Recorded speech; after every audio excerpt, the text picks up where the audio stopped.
Mis amados, mis amadas, será el último estudio de lo que conocemos como antropología bíblica. Recordemos lo que ya hemos estado diciendo durante todo el mes de junio, prácticamente, que hemos abordado este tema de la antropología bíblica. Y decíamos que la antropología bíblica se ocupa del estudio del hombre. Antropología viene del griego antropos, que significa hombre, y logos, que significa ciencia o estudio o tratado. Pero cuando le adicionamos la palabra bíblica, lo que queremos decir es que estudiamos al hombre no desde el punto de vista del ser humano, sino más bien estudiamos al ser humano desde el punto de vista de la revelación bíblica.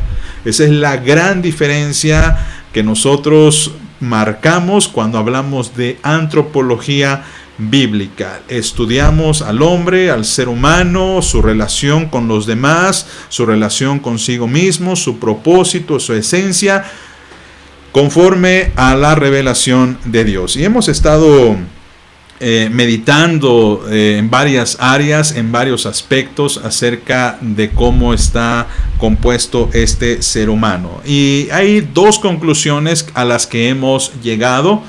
Han habido, por supuesto, más menciones, pero por lo menos podemos rescatar dos que son muy importantes y que nos refrenda la palabra de Dios. Por un lado, leemos en el Génesis que el ser humano es un ser creado. Es un ser que no surgió de la nada, que no fue de una generación espontánea, pero también la Biblia nos dice que el hombre no fue evolucionado. El ser humano es un ser creado. Y aparte de esto, o digamos junto con este concepto de la creación, entendemos que fue creado conforme a la imagen de Dios. Esto es muy importante que lo recordemos. Cualquier otra antropología que estudie al ser humano no va a poner en el centro del mismo a Dios, y es lo que hace la antropología bíblica. No se puede comprender, dice la Biblia, no se puede comprender al ser humano si quitamos a Dios de la ecuación. Dios está colocado precisamente ahí, y el hombre es creado a imagen de Dios, y esto ya lo hemos estudiado en previas transmisiones. Yo les invito a que busquen allí en nuestro canal de YouTube, que es donde quizá más fácil van a poder encontrar estos estudios que hemos hecho durante todo el mes de junio. ¿En qué consiste la imagen de Dios en el ser humano? Bueno, hemos hablado, por ejemplo, que la imagen de Dios le da la capacidad de decidir, de razonar, de crear. Ahora bien, otra verdad que la Biblia dice es que el ser humano, aun cuando fue creado a imagen de Dios, tristemente se corrompió. ¿De qué manera? Bien, recordemos, amados, que el ser humano también fue creado con un propósito. Y este propósito era el de relacionarse con Dios. Sin embargo, esta relación, que era perfecta, también debemos decir que era de alguna manera rompible, o era de alguna manera violable. Y la única manera en la que era rompible o que era violable era que el ser humano quebrantara ese pacto que hizo Dios con él. Por eso al pecado se le puede llamar también como caída. El hombre es un ser caído, es un ser pecador, es un ser depravado. Y hemos dicho que cuando este hombre está en el estado del pecado, esta imagen de Dios entonces está totalmente distorsionada. De tal manera que cuando vemos al hombre pecador, malvado, depravado, no alcanzamos a ver o no alcanzamos a notar esa imagen de Dios que está inherente en su vida, inherente en su ser. No lo alcanzamos a ver, no lo alcanzamos a notar. Y por esta razón tenemos que rescatar en todo momento lo que dijimos hace un momento. El ser humano fue creado con el propósito de tener una relación con Dios. Quizá estas sean las tres verdades que la Biblia nos enseña. Dos que son las principales: el hombre creado a imagen de Dios, el hombre caído, pero el hombre, a pesar de tener esta característica caída, sigue teniendo este propósito. Uno de los libros que fue un parteaguas en muchas iglesias y posiblemente en muchos creyentes fue un libro que se escribió más o menos hace 20 años o hace 15 años, que se llamó Una vida con propósito, donde lo escribe un pastor bautista llamado Rick Warren, en el que señala en ese libro que el hombre, el ser humano, fue creado con un propósito. Rick Warren ciertamente no descubrió el hilo negro, pero sobre esa sencilla base, que es muy poderosa al mismo tiempo, armó todo un sistema en la que funciona su iglesia, por cierto, y que pues le ha dado muy buenos resultados, porque una de las cosas que él medita es que el ser humano busca un propósito para su vida, busca un sentido de vida y no lo encuentra. Y la única forma de encontrar ese sentido pues es en Jesucristo, algo que por cierto va a decir Spurgeon unos 200 años antes, cuando él decía que en el ser humano hay un hueco en el corazón con forma de cruz y no se puede llenar con nada sino con Cristo mismo. Entonces, algo más que tenemos que refrendar respecto a esta creación del ser humano y para entender el ser humano, es que nos dice el doctor Gerald Niehaus, del cual estamos basando nuestro estudio, es que el ser humano, por lo tanto, puede también comprenderse desde el punto de vista del pacto. Quizá no lo notaron, no lo mencioné tampoco yo, pero el estudio de esta tarde se llama Pacto, Compromiso por Palabra. Así se llama el estudio de esta noche, el último estudio de antropología bíblica, porque vamos a hablar precisamente del pacto. La palabra pacto en la Biblia es sumamente especial. De hecho, es una de las palabras que más se repiten en la Biblia y que mucho de la teología del Antiguo Testamento y del Nuevo Testamento tienen que ver con esta idea del pacto. Y creo que si usted tiene algún tiempo en la iglesia, algún tiempo siendo cristiano, podrá entender, podrá recordar que esta idea del pacto es muy mencionada. Pues de hecho, para nosotros que dividimos la Biblia en Antiguo y Nuevo Testamento, de alguna manera también se puede entender como Antiguo y Nuevo Pacto. Pero bueno, vamos a ir un poquito más a profundidad para definir en qué consiste este pacto. La palabra pacto, que también puede traducirse como alianza, como convenio, como contrato, como liga o compromiso, tiene una descripción muy específica en la Biblia y es la siguiente: descripción bíblica y teológica de la relación que Dios establece entre Él y el ser humano. Si vamos a querer entender al ser humano, Gerald Niehaus nos dice que debemos entender también el pacto, porque el pacto que Dios establece lo hace no por la necesidad de Dios. No es que Dios necesite un acuerdo con el hombre. Cuando vamos desarrollando, conforme vayamos desarrollando esta idea del pacto, nos daremos cuenta que interesantemente el pacto es una iniciativa divina. Pero no porque la divinidad lo necesite, no porque la divinidad lo crea conveniente, digamos, de alguna manera para sus intereses, sino más bien es un pacto que Dios hace en favor del ser humano, en favor de el hombre y la mujer que por supuesto están en estos momentos caídos. En hebreo, la palabra pacto es una palabra muy famosa llamada berit. Quizá usted haya escuchado esta palabra antes. Hay iglesias que tienen este nombre, la iglesia berit. Muchos no sabemos por qué. Bien, la palabra berit es la palabra pacto en español. Y la palabra berit tiene el significado de una promesa juramentada por medio de un voto o por medio de un símbolo.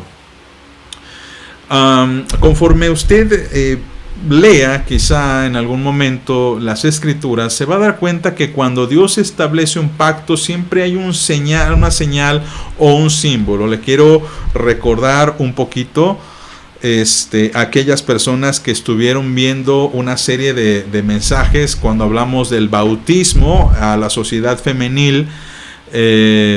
Algunas de nuestras hermanas de la sociedad femenil recordarán que estuvimos hablando del bautismo. No estoy muy seguro si en el mes de junio estuvimos meditando o en el mes de mayo, no me acuerdo muy bien. Pero hablamos de que el bautismo, de hecho, es un pacto que Dios establece con el ser humano. Y antes del bautismo existía la circuncisión. Bien, la circuncisión era un pacto, pero la circuncisión en sí era una señal externa de ese pacto que Dios hizo con su pueblo.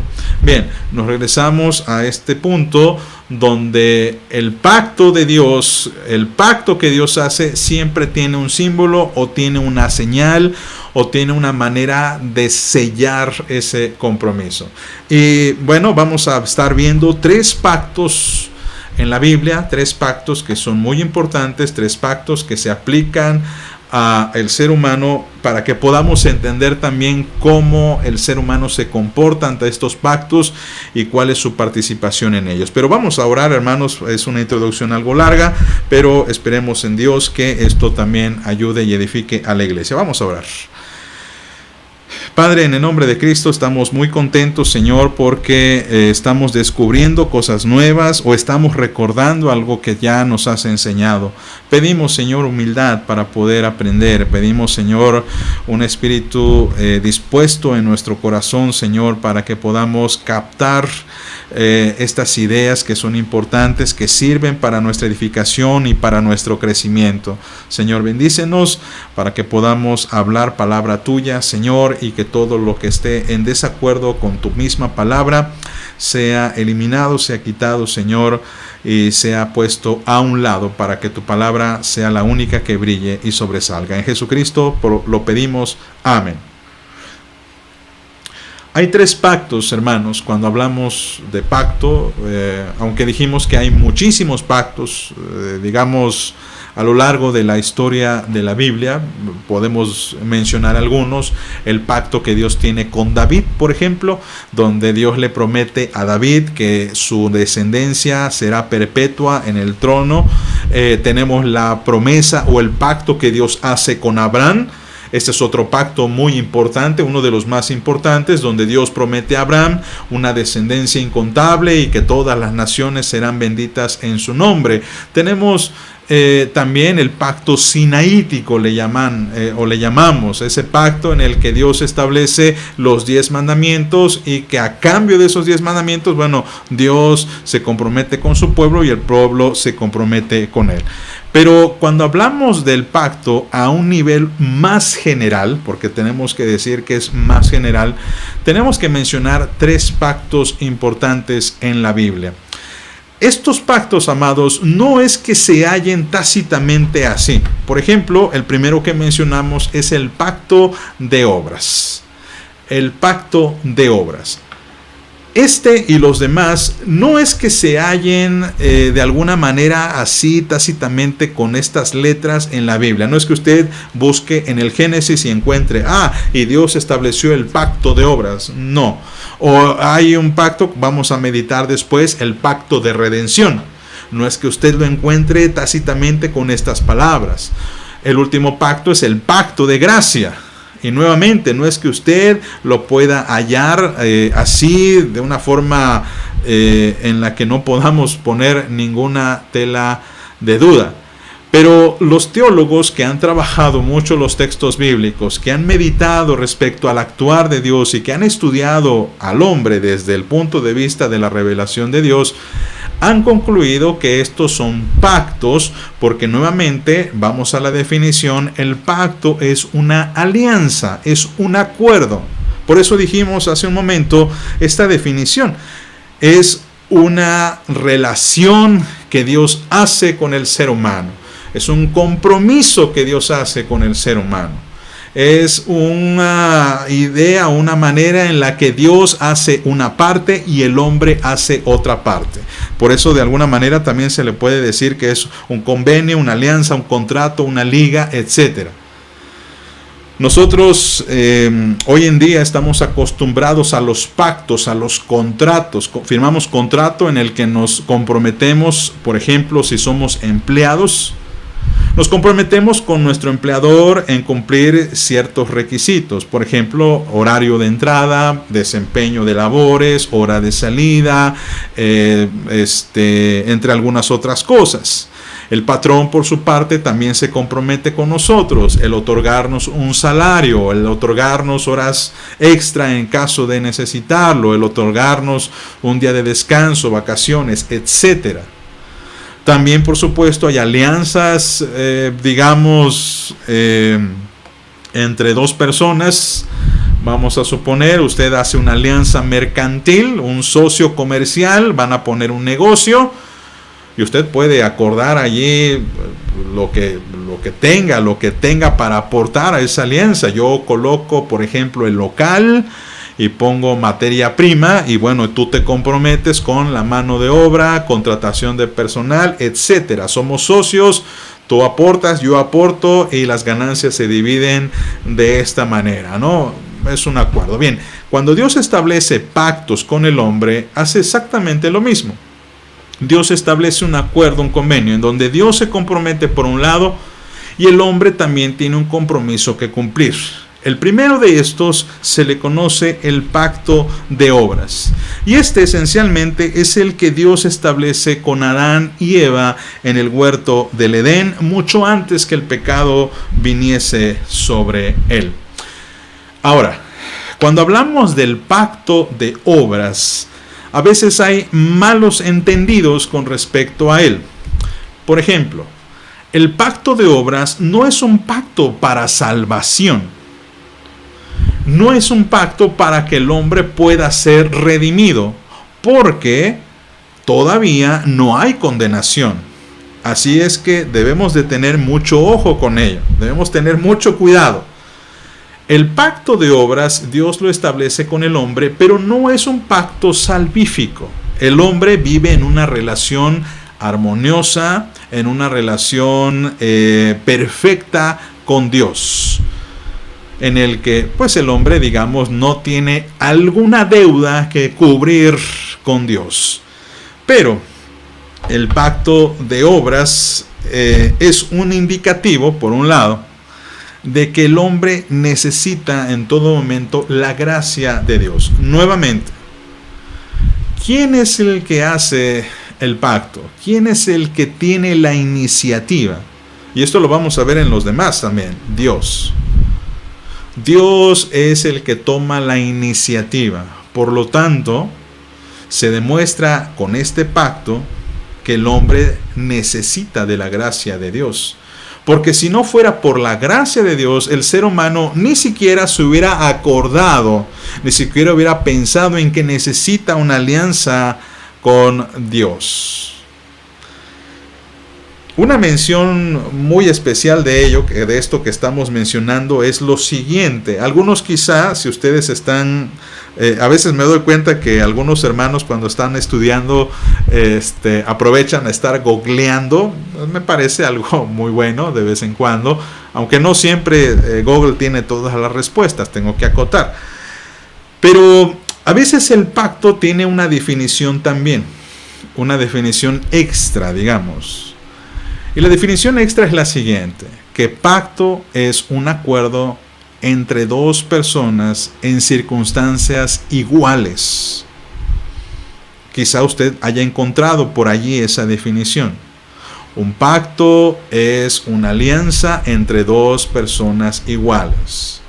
Y esto es sumamente lógico, por un lado, porque, por ejemplo, si usted es una persona, digamos, en la que está acosada por un banco, Dios no lo quiera, ¿verdad? Pero el banco lo está está teniendo, lo está acusando, lo quiere llevar a la cárcel, le quiere embargar todas las cosas, y usted va y le dice, oye, por favor, yo quiero comprometerme contigo.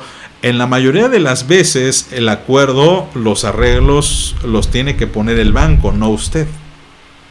El banco le dice, mira, te voy a dar la oportunidad de que tú me pagues. Me debes tanto y te voy a hacer un descuento, pero tienes que pagarlo así, así, así. Y usted no puede decir, no estoy de acuerdo. Usted no puede retirarse. Hay un acuerdo ahí, pero no es entre iguales. Porque el banco se entiende o se da a conocer que el banco tiene más la sartén por el mango. Usted no tiene otra más que acceder a lo que el banco le dice. Esto ha sucedido incluso en las alianzas mundiales, donde los países a veces están en guerra, el país perdedor o el país que se rinde, pues acepta las condiciones de lo que le imponen las Naciones Unidas. Por ejemplo, Alemania, cuando perdió la Primera Guerra Mundial, no tuvo otra más que firmar ese acuerdo, no me acuerdo ya ni cómo se llama, el Tratado de Versalles, si mal no recuerdo, no me acuerdo, pero donde a Alemania se le imputaron un montón de multas económicas. Alemania tenía que pagar a los países que habían vencido. Y años después, cuando estalla la Segunda Guerra Mundial, Alemania vuelve a perder, y cuando van a hacer acuerdos con Alemania, también Alemania tiene que ceder. Ahora, cuando hablamos del pacto divino, lo interesante es que de alguna manera Dios se coloca de alguna manera al mismo nivel que el ser humano. Nuevamente, Dios no necesita el pacto. El hombre sí. Y por su gracia, Dios de alguna manera se hace a nivel, vamos a decir, se rebaja al nivel del ser humano para tener un acuerdo con el ser humano. Y en el pacto de obras, el ser humano, a cambio de la bendición de Dios, sencillamente lo que ofrece es su obediencia perfecta.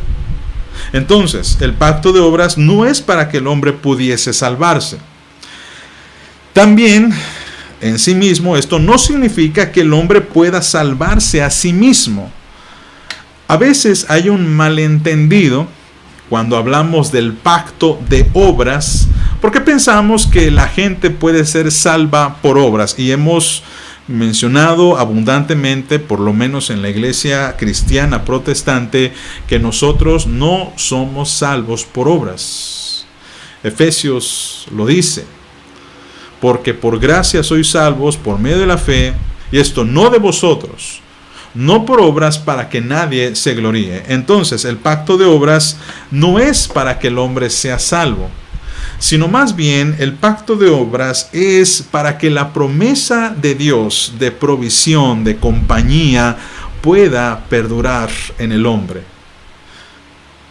Es sencillamente una continuación de lo que Dios ya ha estado haciendo a través de la obediencia perfecta.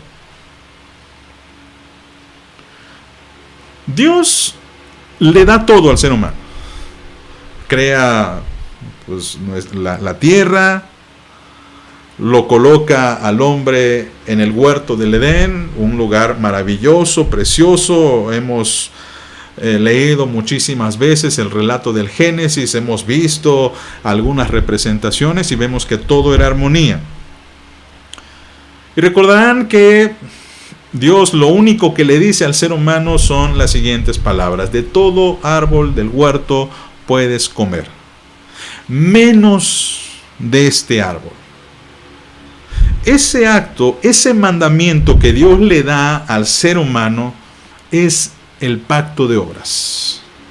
Si usted se da cuenta, mi amado hermano, mi amada hermana, Dios no coloca otra clase de condición. No le dijo, mira, Adán, pues la condición de que tú permanezcas en mi gracia y que tú permanezcas en mi bendición, te tienes que levantar todos los días y tienes que orar a las 6 de la mañana y dedicarme unos cantos. No hay nada de eso. Porque la relación que Adán tenía con Dios era perfecta. Entonces lo único que Dios le dijo, De todo árbol puedes comer, menos de este árbol. Eso es una orden sencilla, obediencia perfecta, porque el día que de él comieres, agrega el Señor, ciertamente morirás. El pacto de obras tenía, digamos, esta condición. Si es quebrantada, si es rota, la pena es la muerte. ¿Y qué es la muerte? La muerte no es otra cosa más que una separación, es una contaminación de esa relación perfecta que teníamos con Dios.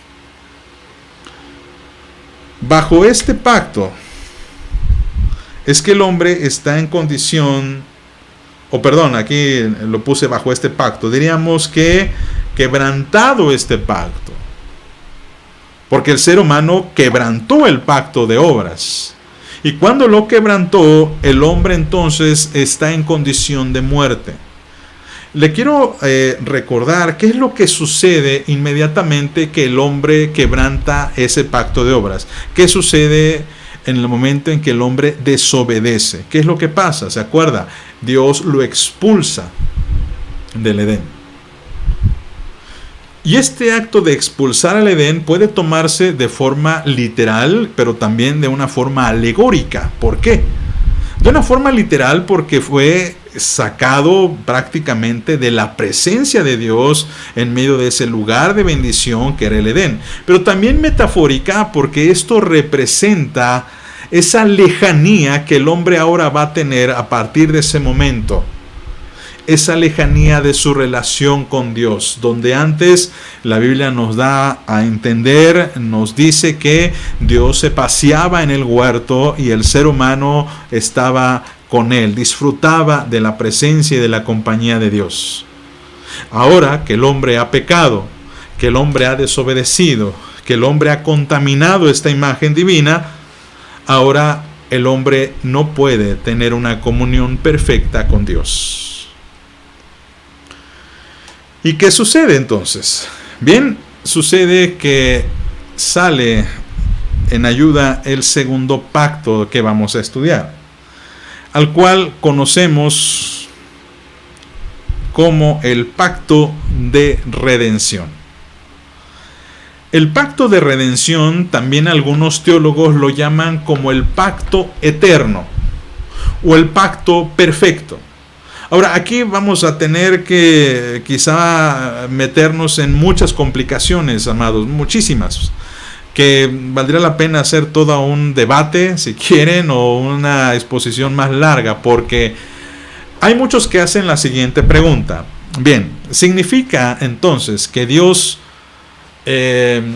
esperó a que el ser humano pecara y entonces Él también colocó el pacto de redención? Es decir, primero fue el pacto de obras y después fue el pacto de redención. Y es aquí donde a veces tenemos que jugar un poquito con nuestra cabeza, porque tenemos que responder sí y no. Los teólogos llaman al pacto de redención el pacto eterno. Recordemos que uno de los atributos de Dios es la eternidad. Y en la eternidad creemos que es una idea que nosotros no podemos imaginarnos, porque Dios existió, Dios es, mucho antes que el ser humano estuviera sobre la tierra. El hombre tiene un origen, Dios no lo tiene. Dios colocó al ser humano en el Edén. Pero de alguna manera creemos que Dios, en su vasta sabiduría, en su vasto conocimiento, en su omnisciencia, ¿se acuerda qué es omnisciencia? ¿Se acuerda qué es omnisciencia? Omnisciencia es el atributo en el que decimos que Dios lo sabe todo. Y si Dios lo sabe todo, Dios sabe que el ser humano va a pecar. Por lo tanto, los teólogos no prefieren o no les gusta colocar un orden cronológico. Es incorrecto poner un orden cronológico. Pero nos gusta ordenar esto de una forma lógica. Lo mismo sucede con el Ordo Salutis. Aquellos que estudiaron con nosotros el Ordo Salutis en la iglesia se acordarán que el Ordo Salutis no es un orden cronológico de la salvación, sino un orden lógico. Bien, el pacto o los pactos también tienen esta cualidad. No están ordenados cronológicamente, sino están ordenados de una forma lógica que podamos comprender y entender.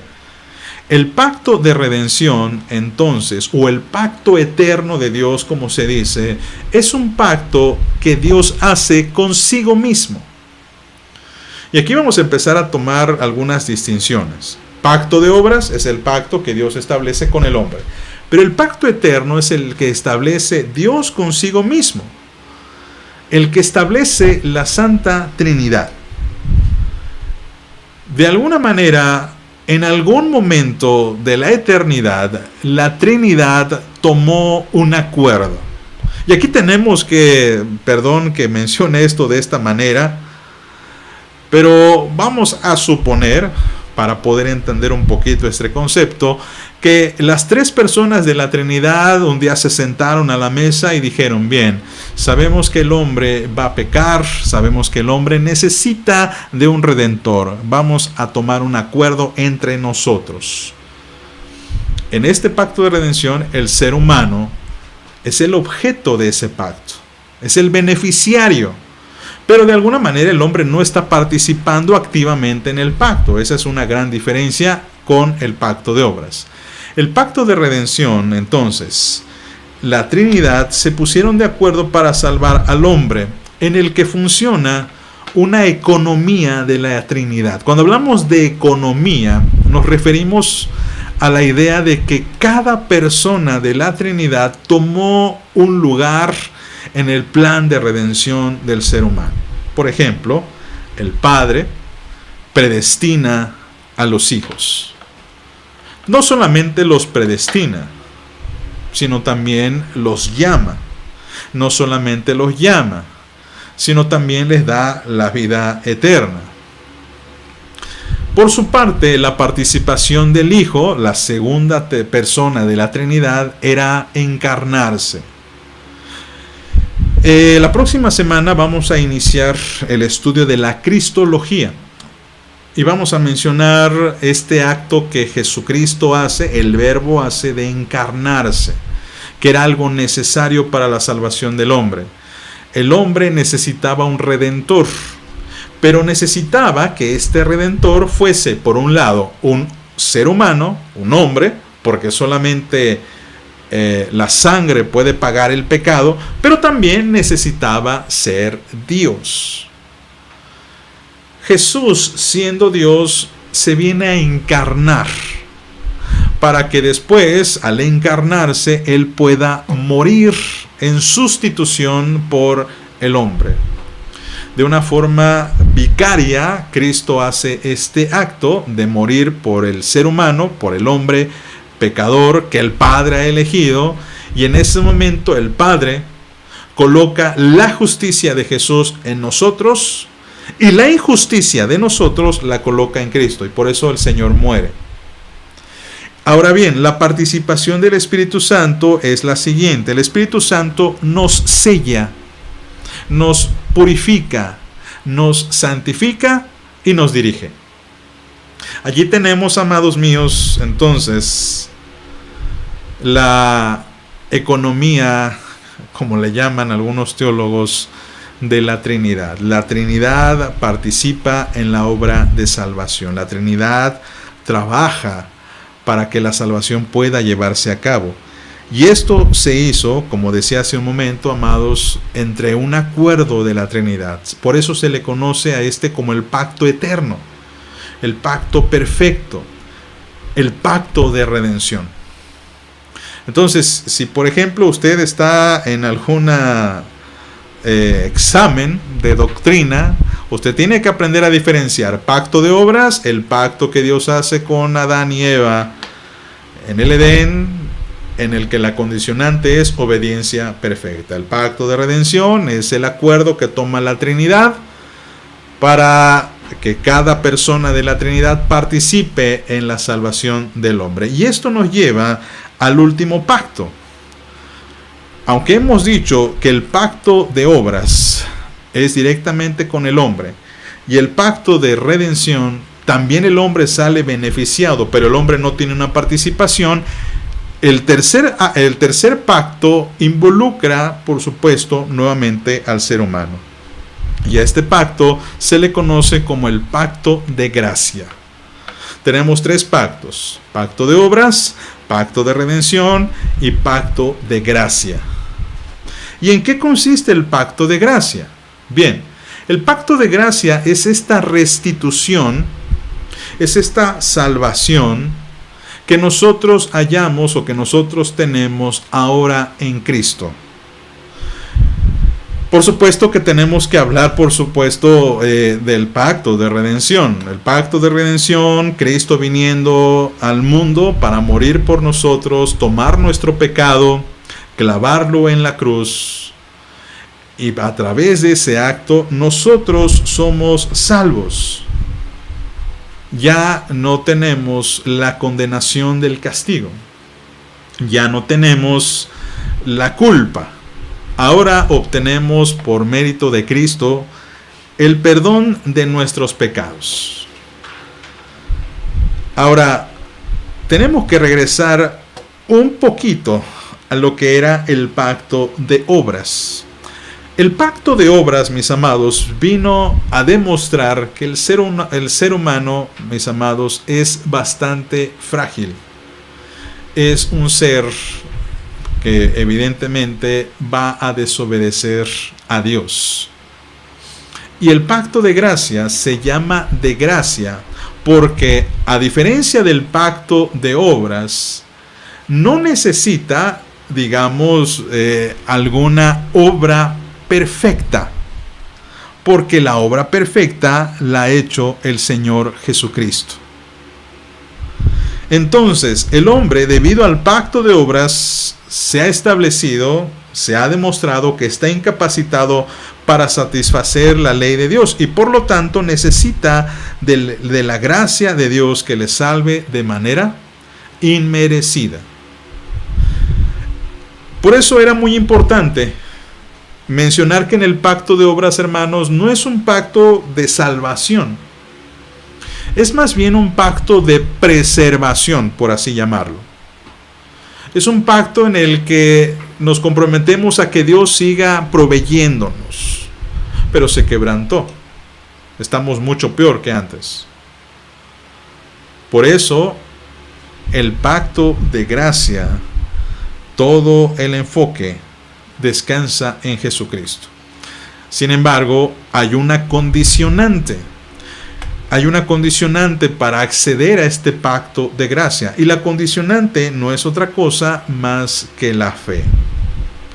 El pacto de gracia únicamente requiere de la fe del creyente para que la promesa de Dios, que es la vida eterna, se aplique en el hombre auxiliado en todo momento y sostenido por el Espíritu Santo. Ahora, esto no significa, mis amados, que la fe sea algo que produzcamos nosotros mismos. Espero no enredarlos ni confundirlos. Pero tenemos que recordar en todo momento, como creyentes, como cristianos reformados, que la fe que nosotros tenemos en Cristo, de hecho, es producida por el Espíritu Santo mismo. El Espíritu Santo nos ha dotado de la fe salvadora. Les remito un poquito a recordar lo que predicamos hace algún tiempo con respecto a las doctrinas de la salvación.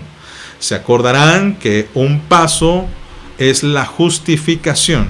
Y la justificación no es otra cosa más que el acto de Dios por medio del cual Él imputa el pecado de nosotros en Cristo y la justicia de Cristo en nosotros. Y cuando esto sucede, Dios coloca fe en nosotros para confesar a Jesucristo. Entonces, la fe es un acto de Dios. Pero al mismo tiempo es indispensable y es requerible que el ser humano, el creyente, se comprometa activamente con Jesucristo. ¿De qué manera? Perseverando en la fe, creciendo en la fe. Esto, por supuesto, amados, va a quitar por algún momento alguna presunción de muchos creyentes que piensan que, digamos, no es necesario hacer nada para que Cristo nos salve. A veces es muy difícil hacer una pequeña diferencia porque a veces el hilo es demasiado delgado. Ciertamente Cristo hace todo, es cierto. Pero muchos creyentes traducen esto de que, bueno, no hay que hacer nada, significaría más o menos como, aun cuando yo permanezca o persevere en mi pecado, no importa porque Cristo de todos modos me va a salvar. No es ese el enfoque que le estamos dando.